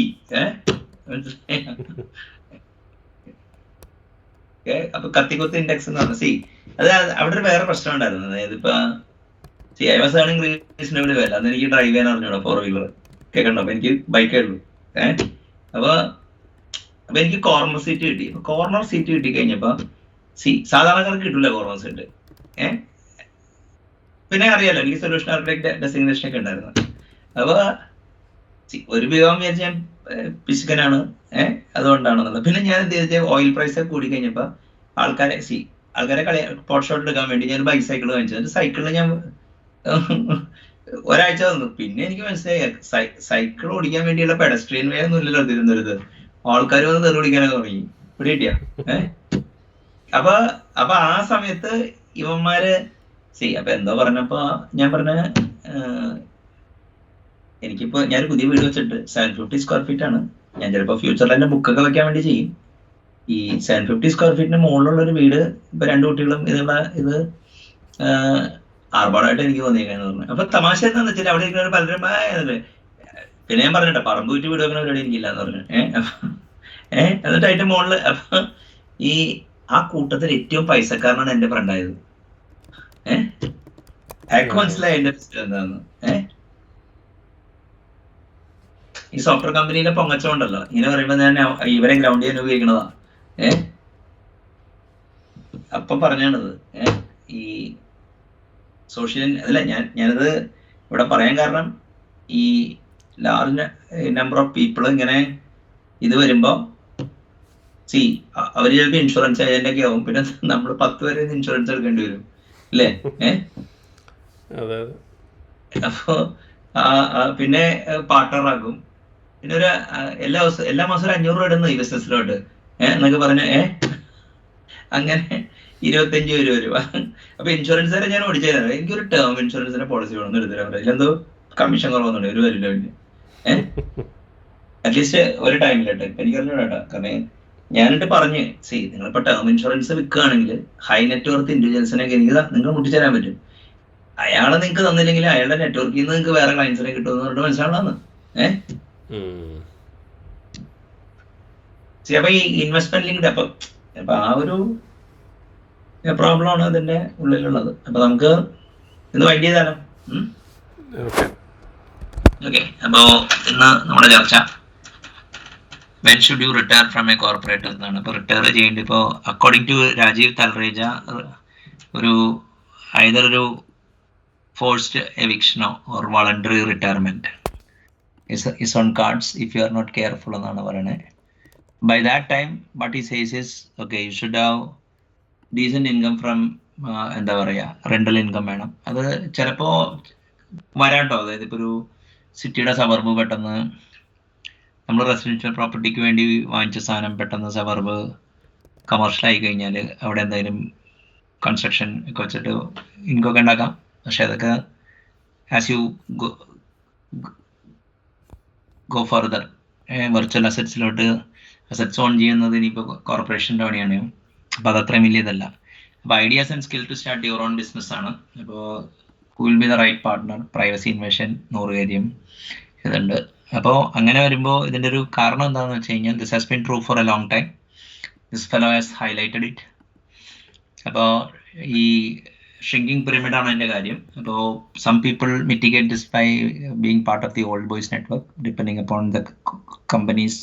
അത് നടക്കും. പിന്നെ എന്താ പറയുക, ഈ രണ്ടുതരം ടെമ്പർമെൻ്റ് ഉണ്ട്. SME ടെമ്പർമെൻ്റ് ഇൻ്റഗ്രേറ്റർ ആണ്. നിങ്ങളുടെ ടെമ്പർമെൻ്റ് ഇൻ്റഗ്രേറ്റർ ആണെങ്കിൽ most often you will be doing ഒരു കാര്യമുണ്ട്, statistical probability of a technology person starting a company is less than an operations guy is starting a company. കാരണം integrated temperament ആണ് company start ചെയ്യുമ്പോൾ വേണ്ടത്. And then you should be support job ചെയ്യുന്നവരൊക്കെ നല്ല executive ജോബ്സും operation റോൾസും ചെയ്യണം കണ്ടുണ്ട്. Also okay they have got execution mindset. മറ്റേ ടു മച്ച് ഡീറ്റെയിൽ ഓറിയൻറ്റഡ് ആയിരിക്കും. അപ്പോൾ ഒരു SME ആയിട്ട് തുടരണമെങ്കിൽ എന്ത് ചെയ്യണം? അപ്പോൾ ആൾട്ടർനേറ്റ് ഇൻകം വേണോ ആൾട്ടർനേറ്റ് കരിയർ വേണോ? രണ്ടും നല്ല ചോയ്സ് ഒന്നുമല്ല. ആൾട്ടർനേറ്റ് ഇൻകം വിൽ ആക്ച്വലി എന്താ പറയുക, ഈ vitiate the environment wherever you go. Alternate career ആണെങ്കിൽ നല്ല എൻട്രി ബാരിയർ ഉണ്ട്. അപ്പോൾ എന്ത് ചെയ്യാൻ പറ്റും? അപ്പോൾ മൈൻഡ് സെറ്റ് ഷിഫ്റ്റ് ചെയ്തിട്ട്, അതായത് ചേഞ്ചിങ് എൻവയോൺമെൻറ്റ് അനുസരിച്ച് മൈൻഡ് സെറ്റ് ഷിഫ്റ്റ് ചെയ്ത് ഇൻകാർണേറ്റ് അല്ലെങ്കിൽ റീഇൻറ്റർപ്രറ്റ് ചെയ്യാം. പിന്നെ ഓഫ് കോഴ്സ് ഈ ഒരു ടെക്നോളജി പേഴ്സണ് എഞ്ചിനീയറിംഗ് ടെക്നോ ഫങ്ഷൻ കൺസൾട്ടിങ് അതിനപ്പുറത്തേക്കുള്ള, പിന്നെ you can take operations as role. Business consulting, okay, rarely you might get it, but I don't think that okay, you'll be able to muster enough credentials to make it a practice. പിന്നെ domain knowledge, technical functional domain knowledge ഉണ്ട്. അപ്പോൾ അതിൽ നിങ്ങൾ എങ്ങനെയാണ് എന്താ പറയുക, നിങ്ങളുടെ knowledge structure ചെയ്യുന്നത്, ദാറ്റ് വിൽ ഗീവ് യു എന്താ പറയുക റെലവൻസ് ഒക്കെ even after 42 to 45. Of course pyramid shrinkage ഉണ്ട്. സോ ബട്ട് ഇവിടെ ക്വസ്റ്റ്യൻ എന്താണെന്ന് വെച്ചാൽ how you can next continue as an engineer ആണ്. പിന്നെ സ്പ്രെഡിങ് വൈഡ് ആണ്, ഓപ്പർച്യൂണിറ്റീസ് കിട്ടും. അതിനെ വേണമെങ്കിൽ ഒരു ഹൈന സ്ട്രാറ്റജി എന്ന് പറഞ്ഞാൽ മതി, അല്ലെങ്കിൽ സ്കാവഞ്ചേഴ്സ് സ്ട്രാറ്റജി. മറ്റേ നമ്മുടെ കോർ ഇതിൽ കിട്ടിയില്ലെങ്കിലും നമുക്ക് ഇത് ചെയ്യാൻ പറ്റും. ഇപ്പോൾ വാട്ട് ടു ഡു എന്നുള്ളതിന് ഈ പറയുന്ന കാര്യങ്ങളൊക്കെ ഉള്ളൂ. ഒരു ബ്രേക്ക് ത്രൂ ഒന്നും ഉണ്ടായില്ല. ആൻഡ് ഫൈനലി നമ്മൾ ഡിസ്കസ് ചെയ്തത് എങ്ങനെയാണിത് സോഷ്യൽ ലെവലിൽ ഫോളോ ഔട്ട് ഉണ്ടാവുന്നത്. So that is something which everybody needs to this thing. പക്ഷേ ഒരു പേഴ്സണൽ അഭിപ്രായം എനിക്ക് പറയാനുള്ളത്, നമ്മുടെ നാട്ടിൽ കൂടുതൽ പ്രൊവൈഡർ ക്ലാസ് കമ്പനീസ് വന്നാലേ ഈ സീനിയേഴ്സിനെ കൊണ്ട് ഉപകാരമുള്ളൂ. മറ്റേ അല്ലെങ്കിൽ എന്താ പറയുക, ഫോർ എവരി 5 ബില്ലബിൾ, ഇപ്പോൾ സർവീസസ് കമ്പനി ആണെങ്കിൽ അങ്ങനെ, അല്ലെങ്കിൽ പിന്നെ ഈ ടെക്നിക്കൽ ആൾക്കാരെ കോർഡിനേറ്റ് ചെയ്യാനുള്ള റോൾസേ സീനിയേഴ്സിന് ഉണ്ടാവുള്ളൂ. അപ്പോൾ what Rajeev Talreja seems to indicate is indeed a problem which each of us has to deal at a personal level. ഇനി ഒരു SME ടെമ്പർമെൻ്റ് ഉള്ള ഒരാൾ എത്ര ശ്രമിച്ചാലും ഇൻ്റഗ്രേറ്റഡ് ടെമ്പർമെൻറ്റും ചിലപ്പോൾ ഇൻ്റഗ്രേറ്റഡ് ടെമ്പർമെൻറ്റ് ചിലപ്പോൾ ബോറടിച്ചു കഴിഞ്ഞ് കഴിഞ്ഞാൽ ചിലപ്പോൾ SME ആവാം. തിരിച്ച് ഇത്തിരി ബുദ്ധിമുട്ടാണ്. കാരണം ഒരു ടെക്നിക്കൽ മടി എന്ന് പറയുന്ന സാധനമുണ്ട്. പക്ഷേ ആ ഒരു മടിക്ക് ഇപ്പോൾ rather than working amidst life working എന്താ പറയുക, you should lead a life amidst your work. Okay, അതാണ് കുറച്ചും കൂടി ഒരു stable strategy. And how generative AI will actually influence this, that is yet to be studied or seen. പക്ഷേ ഒരു personal observation അവിടെയും പറയാനുള്ളതെന്ന് വെച്ച് കഴിഞ്ഞാൽ if you look closely and if you use generative AI to further your knowledge, ഒരു എന്താ പറയുക, generative AI is nothing but search done right at this point in time. So there is still scope for human agency, but this systemic problem remains. അപ്പോൾ ഓരോരുത്തർ അവരുടേതായ ഒരു journey ഉണ്ട്. So maybe after a couple of years we will have a similar session on where we are from here. Until that time, നന്ദി, നമസ്കാരം.